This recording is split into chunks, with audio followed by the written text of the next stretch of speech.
अस्सलाम वालेकुम, कैसे हैं आप सब। आई होप आप सब लोग खैरियत से होंगे and welcome back to my channel.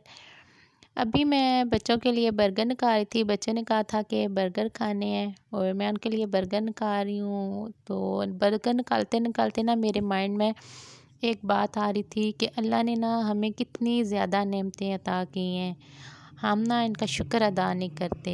मेरे कहने का मतलब है कि खाने की अगर हम दिन में चीज़ें गिनना शुरू हो जाए कि हम दिन में कितनी चीज़ें खाते हैं, हम यकीनन गिन नहीं पाएंगे। बेशुमार नेमतें अल्लाह ने हमारे खाने के लिए अता की हैं, हलाल चीज़ें हमारे खाने के लिए अल्लाह ने अता की हैं। तो मैं ना उस दिन पढ़ रही थी तो मेरी नज़र से एक बात गुजरी थी, छोटी सी स्टोरी थी। तो मैंने कहा कि मैं आप सब के साथ वो शेयर करूं कि एक अल्लाह वाले से किसी ने अपने मुकद्दर की शिकायत करते हुए कहा है कि जो भी काम करता हूँ उल्टा, मेरे तो सारे काम ही उल्टे पड़ते हैं। उन्होंने पूछा कि मोर देखी है। कहने लगा जी। पूछा ये भी जानते हो कि मोर पर लिखाई कैसी होती है। कहने लगा मोर पर उल्टे अल्फाज लिखे जाते हैं। उन्होंने पूछा मियाँ जानते हो कि वो सीधे कैसे होते हैं। कहने लगा जब मोर कागज़ पर लगती है तो अल्फाज सीधे हो जाते हैं। आपने फरमाया जिस तरह मोर अपना माथा कागज़ पर टेकती है तो इसके उल्टे अल्फाज सीधे हो जाते हैं। इसी तरह तू भी वज़ू करके मस्जिद जा और अपने मालिक के हजूर माथा टेक, सजदा कर, तेरे भी उल्टे काम जो हैं वो सीधे हो जाएंगे।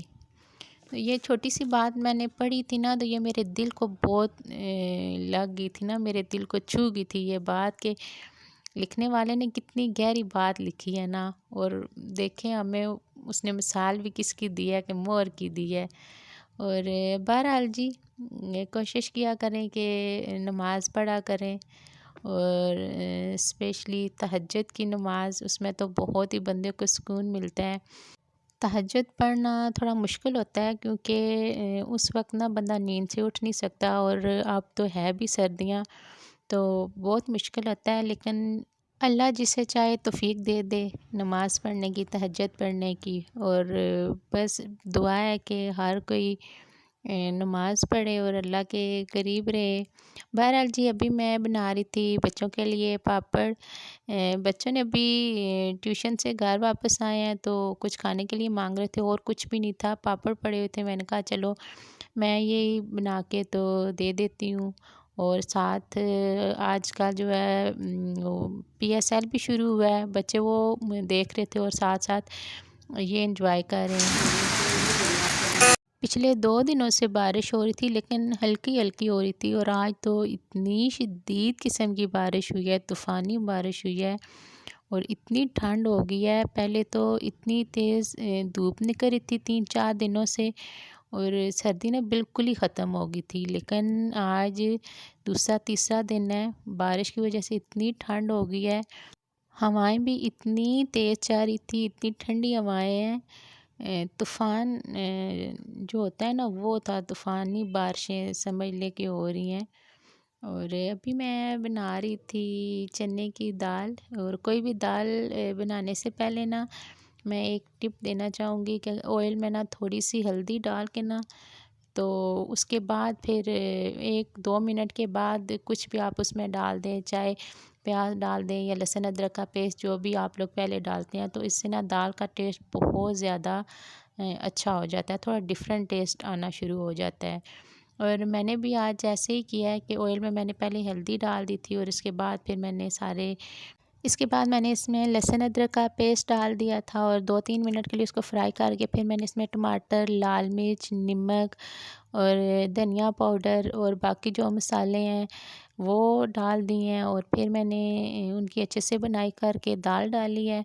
और अभी मैं दाल की जो है वो बुनाई कर रही हूँ। तकरीबन 10 से 15 मिनट के लिए मैं दाल की बुनाई करूँगी। जब दाल की बुनाई जो है वो अच्छे से हो जाएगी तो फिर मैं इसमें पानी डालूँगी। बुनाई जो है अच्छे से हो गई है, अब मैंने इसमें पानी डाल दिया है। मैंने 3 गिलास पानी के डाल दिए हैं और अब मैं इसको कवर करके तो रख दूँगी ताकि दाल जो है वो अच्छे से गल जाए। और अभी जी मैं बनाने लगी हूँ पकोड़े, क्योंकि बारिश इतनी तेज़ हो रही है, मैंने आपको दिखाया भी है, वो तूफ़ानी बारिश है। तो बच्चों ने ना ये कहना शुरू कर दिया कि मम्मा ठंड काफ़ी हो रही है, तो आप हमें ना जल्दी जल्दी से पकोड़े बना दें। और अभी मेरे पास और तो कोई सब्ज़ियाँ वगैरह कुछ भी नहीं था, बस आलू और प्याज थे, तो मैं इन्हीं के पकोड़े बनाने लगी हूँ। वैसे तो मुझे पालक के पकोड़े ना बहुत ज़्यादा अच्छे लगते हैं। मेरे पास पालक हो तो मैं वो भी डाल देती हूँ, हरा धनिया हो तो वो भी डाल देती हूँ, हरी मिर्चें हो, जो कुछ हो ना, तो मैं काट के ना तो सब कुछ ही डाल लेती हूँ। इससे ना पकोड़े बहुत ज़्यादा मज़े के बनते हैं। बहरहाल अभी मैंने 3 आलू लिए हैं बड़े साइज़ के, और एक बड़े साइज़ की मैंने प्याज लिया। प्याज इसलिए कम लिया है कि मेरे बच्चे ना आलू जो है वो ज़्यादा शौक़ से और ख़ुशी से खाते हैं। आलू बहुत ज़्यादा मेरे बच्चों को पसंद है, तो इसीलिए मैं ज़्यादा आलू डाल रही हूँ, और प्याज जो है वो मैं थोड़े से कम ही डाल रही हूँ। और अभी मैंने आलू और प्याज काट लिए हैं, और अभी इसमें मैं डालूँगी बाकी जो स्पाइसेस हैं सारे, वो मैं इसमें डाल दूँगी। मैंने नमक डाला है इसमें, थोड़ा सा मैंने इसमें साबुत ज़ीरा डाला है, और चिली फ्लेक्स डाल दिए हैं, और अजवाइन डाली है मैंने थोड़ी, और साबुत धनिया जो है वो मैंने लिया है थोड़ा सा, उसको हाथों में ही मैंने क्रश करके तो डाल दिया है। साबुत धनिया की ना खुशबू बहुत अच्छी होती है जब क्रश करके आप ताज़ा डालते हैं ना। और थोड़ी सी मैंने कसूरी मेथी जो है वो डाल दिया क्रश करके, और बेसन डाल के तो मैंने इसका अच्छे से पेस्ट बना लिया है। अब मैंने पैन में ऑयल डाल के रख दिया है। ये ऑयल जो है वो मैंने पापड़ बनाए थे, थोड़ा सा वो पड़ा हुआ था, और थोड़ा सा मैंने इसमें ना और डाल दिया है। और ऑयल अब गर्म हो गया है, तो अब मैं इसमें एक एक करके तो पकोड़े डाल रही हूँ बनने के लिए। और इतनी इनकी खुशबू है, आप यकीन करें, मैं क्या बताऊँ। और साथ साथ मैंने पकोड़े डाल के ना तो चटनी बनाना शुरू कर दी थी, और चटनी की ना वो क्लिप मुझे डालने का याद ही नहीं रहा। मैंने पुदीना लिया, हरा पुदीना, हरा धनिया, हरी मिर्चें लेके तो पीस लिया था, और फिर मैंने उसमें दही डाल के तो उसकी मैंने चटनी बना ली थी। और पकोड़े यहाँ पे मेरे जी डन हो गए हैं। इतने मज़े के, इतने क्रिस्पी पकोड़े बने हैं। और सर्दी में तो वैसे भी पकोड़े और चाय बहुत पसंद है सारों को, तो मैंने पकोड़े और चटनी दिए थे, और ख़ुद के लिए मैंने ना साथ चाय बनाई थी। चाय मैंने बनाई थी शक्कर वाली, क्योंकि शक्कर वाली चाय मेरी जो है वो मोस्ट फेवरेट है। और आज की वीडियो यहीं तक है। अल्लाह हाफ़िज़।